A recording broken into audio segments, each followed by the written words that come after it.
தலைவலி ஏன் ஏற்படுது, எப்படி ஏற்படுது? நிச்சயமாக தலைவலிங்கிறது ஒரு காமன் சிம்டம். இப்போ நிறைய பேருக்கு நம்ம பார்த்துட்ருக்கோம். நம்ம காமனாக டீல் பண்ணுறது இந்த ஒற்றை தலைவலின்னு சொல்லக்கூடிய மைக்ரேன் அப்படின்னு சொல்லக்கூடிய அதை பற்றி தான் நான் கொஞ்சம் விரிவாக சொல்லலான்ட்டு நினைக்கிறேன். மைக்ரேனுங்கிறது ரொம்ப காமன். அதாவது பார்த்தீங்கன்னா இப்போ ஆண்கள் பெண்கள் எடுத்துக்கிட்டிங்கன்னா பெண்களுக்கு ரொம்ப அதிகமாக பாதிப்பு ஏற்படுது ஆண்களோட கம்பேர் பண்ணும்போது. அது சில நேரங்களில் அவங்களோட அன்றாட வேலையே சரிவர செய்ய முடியாத அளவுக்கு அந்த தலைவலி ரொம்ப கடுமையாக பாதிக்கிறதுனால தான் எங்ககிட்ட வராங்க.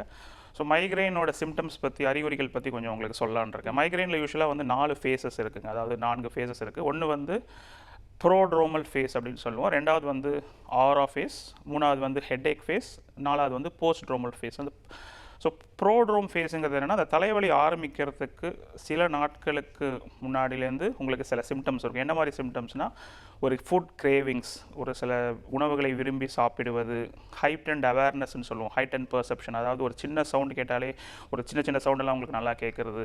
சில பேருக்கு வந்து ஃப்ரீக்வெண்ட் யூரினேஷன், அடிக்கடி யூரின் போகிற மாதிரியான சிம்டம்ஸ் வரலாம். இந்த ஃபேஸை தாண்டின பிறகு ஆரா ஃபேஸ் அப்படின்னு சொல்லுவோம். அந்த ஆரா ஃபேஸ் யூஸ்வலாக வந்து it can last for even ஒரு 1 ஹவர்லேருந்து 4 ஹவர்ஸ்க்கு வரைக்கும் கூட லாஸ்ட் பண்ணலாம். அந்த ஆரா ஃபேஸில் வந்து பார்த்தீங்கன்னா உங்களுக்கு விஷுவல் ஆரா, ஆடிட்டரி ஆரா, அப்புறம் சென்சரி ஆரான்னு நிறைய இருக்குங்க. விஷுவல் ஆரான்னு பார்த்தீங்கன்னா கண்ணில் வந்து உங்களுக்கு ஒரு ஒளி அடிக்கிற மாதிரி இருக்கும்.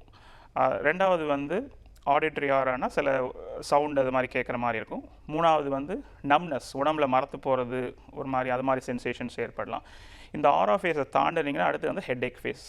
ஹெட்ஏக் ஃபேஸுங்கிறது அந்த தலைவலி ஃபேஸ். இந்த ஹெட்ஏக் ஃபேஸ் வந்து 4 மணி நேரத்துலேருந்து 72 மணி நேரம் வரைக்கும் கூட ஒரு சில பேருக்கு தொடர்ந்து இருக்கலாம். அப்படி இருந்ததுன்னா உங்களுக்கு தலைவலி யூஸ்வலாக மைக்ரேனில் ஒரு சைடில் தான் ஆரம்பிக்கும். அது கண்ணை சுற்றி இருக்கலாம், இல்லை கண்ணுக்கு மேலே இருக்கிற நெற்றி பகுதியில், அப்புறம் மண்டையில், பின் மண்டையில், கழுத்தில், இந்த இடத்துலலாம் ஒரு த்ராபிங் ஹெட்ஏக்னு சொல்லுவோம். அது மாதிரி ஒரு பல்சடைல் ஹெட்ஏக் மாதிரியான ஒரு சிம்டம்ஸ் இருக்கலாம். இந்த சிம்டமில் அசோசியேட்டடாக கூட என்னென்ன ஃபீச்சர்ஸ் இருக்குன்னு பார்த்தீங்கன்னா, ஒரு குமட்டல், வாந்தி வர மாதிரி ஒரு ஃபீலிங். சில பேர் வந்து சொல்லுவாங்க, என்னால் குமட்டுற மாதிரி இருக்குது, வாந்தி எடுத்த பிறகு தான் எனக்கு தலைவலியே நிற்குது அப்படின்னு கூட சொல்லுவாங்க. ரெண்டாவது வந்து அவங்களால எந்த வேலையும் செய்ய முடியாது, ஃபிசிக்கல் ஆக்டிவிட்டி, அதாவது அவங்களோட ஒர்க்கில் கான்சன்ட்ரேட் பண்ண முடியாது. It will be so severe. அந்த தலைவலி ரொம்ப கடுமையானதாக இருக்கும். இன்னும் ஒரு காமன் ஃபீச்சர் வந்து ஃபோட்டோஃபோபியா அண்ட் ஃபோனோஃபோபியான்னு சொல்லுவோம். இது என்னென்னு கேட்டிங்கன்னா, லைட் சென்சிட்டிவிட்டி. ஒரு பிரைட்டான லைட்டை அவங்களால பார்க்க முடியாது. ஃபார் எக்ஸாம்பிள், அவங்க இப்போ ஒரு ஐடி ப்ரொஃபஷனலாக இருக்கலாம், லேப்டாப்பை ஃபோக்கஸ் பண்ண முடியாது, பார்த்தாலே ஒரு மாதிரி ஒரு அன்ஈஸினஸ் இருக்கும். அதே மாதிரி இப்போ சவுண்ட் சென்சிட்டிவிட்டி, அதாவது ஒரு யாராவது சத்தமாக பேசுனாங்க, இப்போ கலீக்ஸ் பேசிகிட்டு இருக்காங்கன்னா அவங்க ஒரு காமான இடத்துல போய் உட்காரணும்னு நினைப்பாங்க. ஸோ இதுதான் வந்து அந்த ஹெட்ஏக் ஃபேஸ்ன்னு சொல்லக்கூடியது. 4வது ஃபேஸ் வந்து போஸ்ட்ரோம்னு சொல்லக்கூடிய. இந்த postdrome again it can last for 1 ஹவர்லேருந்து ஒரு 2 நாள் வரைக்கும் கூட லாஸ்ட் ஆகலாம். இதில் வந்து அவங்களுக்கு ஒரு சோர்வு, டயர்ட்னஸ், ஃபெட்டிக்னு சொல்லுவோம். எந்த வேலையிலையும் கான்சன்ட்ரேட் பண்ண முடியாமல் இருக்கிறது, போய் படுத்துக்கலான் இருக்கிறது. ஸோ இது மாதிரி 4 ஃபேஸ் இருக்குங்க. இதுதான் காமனாக மைக்ரேனோட அறிகுறிகள்.